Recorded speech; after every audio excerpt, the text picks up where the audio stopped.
I just said this week to somebody, they looked at me like I was crazy, and I said, some of your low self-esteem and your lack of confidence is actually an ego issue that you have. And the person stared back at me like, how in the world is someone with low confidence or low self-esteem struggling from an ego issue? And I don't know that I articulated it well enough, although it's in one of the podcasts that I've released, one of my solo podcasts, but you articulate it right on. So talk about that for a second. Yeah, so it's an interesting concept, and it's talked about in the Bhagavad Gita, another monk text.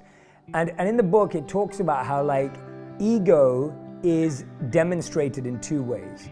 So ego is either I am the best in the world and I think I'm better than everyone, or ego says you're the worst in the world. You're the worst than everyone. You're much worse than everyone. Or you say my life is the best and the greatest. My life is the worst, right? My life is far worse than anyone else. So the ego likes to push you to the extreme. It doesn't like to give you balance and honesty and reality. It wants to make you feel like you've got the worst life in the world and no one else understands it. No one gets that. Only you get it and you get the worst. Or you're the best and no one else gets you. You're untouchable. And people miss that. Yes. They're like, how does that make sense? Exactly like you said. But it does make sense because the ego wants to be the top or the bottom. But the top of the bottom. Yes. It doesn't just want to be at the bottom. It wants to be the bottom of the bottom. Yeah, it's got to be the bottom of the bottom of the bottom, but the top of the bottom, right? Very well said. Yeah, and so we get lost in that and we don't think of it as ego. Yeah. And that's why the only antidote to either ego is self-honesty, is being honest. And honesty is, I'm good at these things, I'm great at these things, and I suck at these things, right? Yeah. Like that's honesty. Yeah. Like, and we could all sit down, me and you could sit down with a list of our skills and map out what we were great at, what we were average at, and what we knew we were terrible at. Yes. And that's honesty. That keeps you so away from either ego. Do you think part of it too is that when you're suffering from my life is the worst, that you're focusing on you and you're centering on you, and there's an ego connection to that too, and that this pathway you talked about earlier about getting into the service of other people removes you from you, which begins to remove the ego? Absolutely. I mean, that's a huge point you just made right there. Like you just dropped some serious, like that's like a, please don't underestimate that point, everyone who's listening. Like the challenge with all self-centeredness is that all you then indulge yourself in is your own pain. Whoa, very good. Right? You just indulge, you just submerge and like immerse yourself in pain because it's all about you. Me. Yeah. And I think Gandhi said it best, is that you find yourself when you lose yourself in the service of others.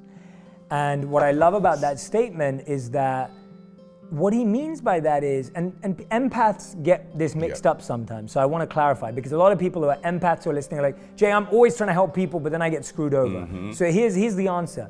You're not helping people so that they can thank you. You're not helping people so that they can be grateful to you. You're helping people because you know it's the right thing to do, but more importantly, you're helping people because you get to understand and experiment and experience different parts of yourself. When I helped kids growing up in India that didn't have food and we were giving them free food, I learned so much about myself. When I was able to go and give talks that help people, or now I make videos or podcasts, you learn more about yourself when you help people. You don't learn anything about yourself when you're just sitting there filling out a quiz going, who am I? What am I? Like you don't figure, but you learn about yourself when you help people. And this is what we don't realize. I can't remember who said it recently. It was someone saying about Jeff Bezos, but they were saying that, the scale at which you succeed is the depth of the problem you solve. And so even if you look at someone like Jeff Bezos, who's extremely successful, he's successful because he solved a problem that many people have. Bill Gates is successful because he solved a problem. So even if you look at monetary success, even if you look at financial success, it comes from service. Any success comes from service. A musician is famous because they're serving. They're serving you by understanding your feelings, making music. You now feel comforted, so you follow them. They have served you. Wow. So don't think of service as just charity and giving money, which are beautiful things, which we all should do.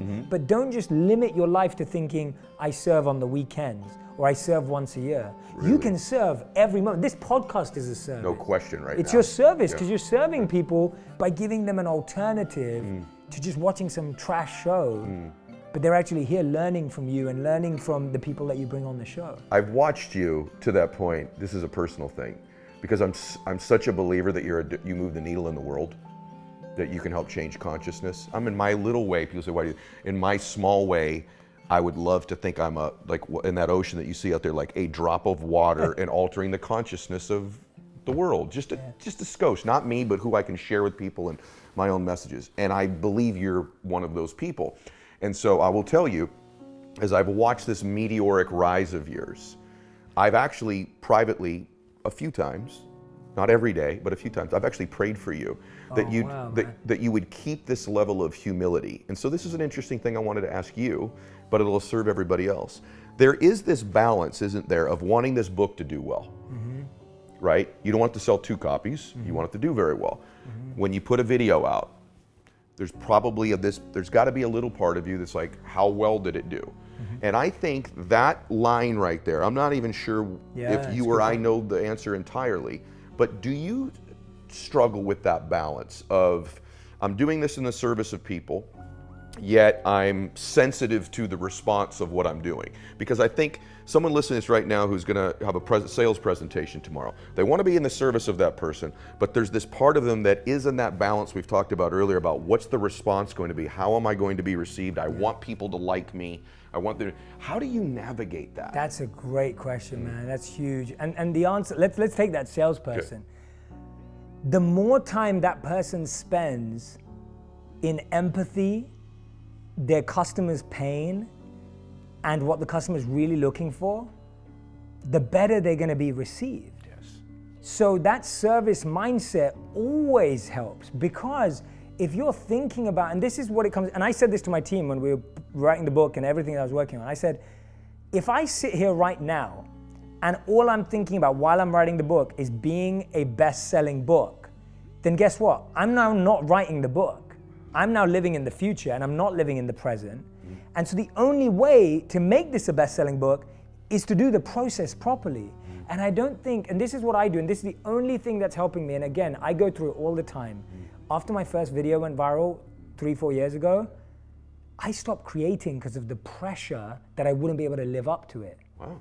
So I actually got scared because I was like, oh, well, what if the next video doesn't do as well? Everyone's gonna think I'm tanking. Like, you get into that self-doubt and and I got into that space where I was just Thank you for being honest about that. Yeah, no, really. Like, genuinely, I didn't want to make a video again because I was like, this video just got 40 million views. Like, how am I ever gonna beat that, right? And you get scared.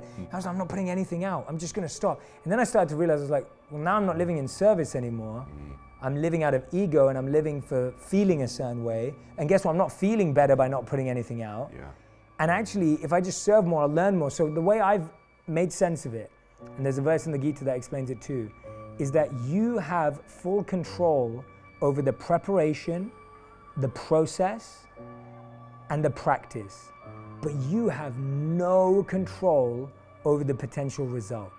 But all of those 3 things are the result in and of themselves. Yes. And so if you get addicted to the process of writing, the practice of connecting with the right people who can help share your work, and like you said, I am focused on the process of making sure that the most people in the world have the opportunity to buy this book. But then if they choose not to buy it, I can't control that. But I can control making sure that it's in front of everyone and that I believe in the content. And that to me is not attachment, that to me is not ego, that to me is trying to live your best life. Yes. I mean, like, you know, if you didn't just try, if you're like, I wrote this book, but who cares? Yes. I mean, that's not service either. Because the way I explain it, and I'm not claiming that this is it, and I'm not trying to say I'm it, I'm trying to say that I think we all feel this way. If you or me see an amazing movie, we want to tell everyone about it. If you read an amazing book, you want to tell everyone about it. If you found the cure to cancer, you tell everyone about it. For me, I got to live an incredible life thanks to these amazing teachers I met.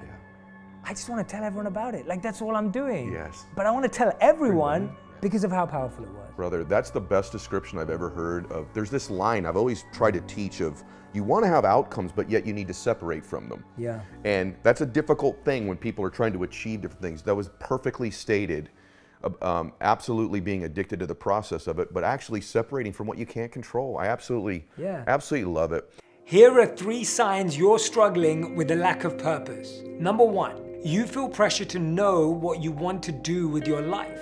Number 2, you've lost interest in your own life and feel disconnected. Number 3, you don't know what your skills are or you feel you lack them, hope is not lost. You can get through this. Having purpose and meaning in our lives helps guide us through the ups and downs and create structure in our day-to-day life. That's why I've partnered with Calm, the leading app for mental health and wellness. The app has a library with thousands of meditations, songs to help you relax and focus, and sleep stories to help you get a good night's rest. And now you can find the Daily J, a daily series where I'm sharing proven tools and techniques to improve your mindset and mental health in a matter of minutes.